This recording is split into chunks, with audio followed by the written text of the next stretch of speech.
In today's video, I want to show you how to create a code coloring book.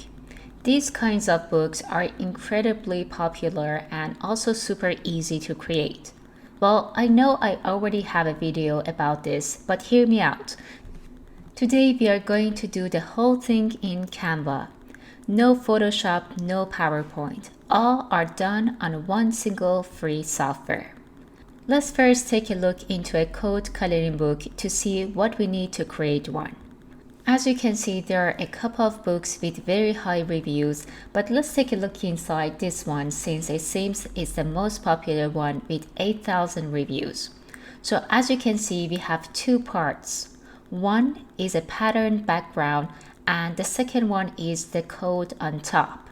Okay, as you can see, this book has a bestseller rank of 1,760 and has 100 pages and the price is $5.99.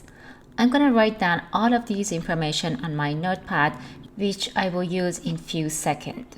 Now let's go to Amazon royalty calculator and enter all of the information we have. As you can see, the royalty for this book is $1.44 for each book. And now let's go to TCK Publishing. So based on the bestsellers rank, total number of sales per month is 1,462. If I multiply that by $1.44, this book makes around $2,105 per month, which I believe you agree is still a good income. Okay, let's go to Canva and first design our background.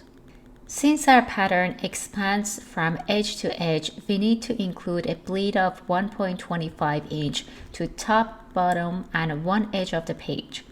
So our page size would be 8.625 by 11.25 inch. By the way, you can download this file for free from my Gumroad shop, which I will link down below. Next, let's go to Elements and search for a geometric line or line art. I'm going to select Graphics on top to filter out all the other options. As you can see, we have plenty of options here, especially if you have premium version, options are countless. Let's select this one first. This pattern may seem very simple, but believe me, by repeating and right placement, you can create complex and beautiful patterns just like this. Just look at these backgrounds. I made all of them with the same designs you see here.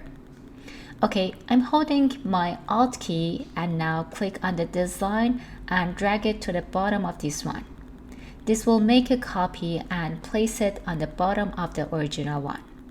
Now hit Ctrl and D to repeat what you just did to fill out your page.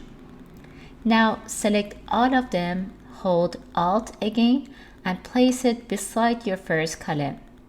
Now select both of them and repeat this process until your page is filled out. Keep in mind, the best background patterns for these types of coloring books are the simple patterns that can be easily colored by pencil.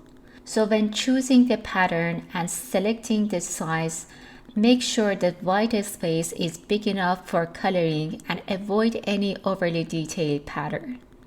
One thing I want to show you is all these three backgrounds are done with the same element. The only difference is the placement and the position of the design. So be creative and try different shapes and angles. So to complete our interior, we need a code on top. You can either use ready-to-use designs found on websites like Creative Fabrica, like this one, or create your own code. So first, let's find a short and nice code. You can find plenty of codes online. Just make sure of the license and make sure you can use it for commercial use. Now that I have the list of my codes, let's copy the first one and on Canva, click on the text and choose Add Heading. And now paste your code. To make this appropriate for a coloring book, we still have to do some adjustments. Select your text, adjust the size as you like, and then from the top menu, go to Effect and select this one. Let's change the color to white and change the offset to 0. Now select your text again, and from here you can choose the font. Try to use bold fonts to make it more appropriate for coloring. So as you can see, creating code books are simple and quick, and all you need is a couple of hours and some creativity.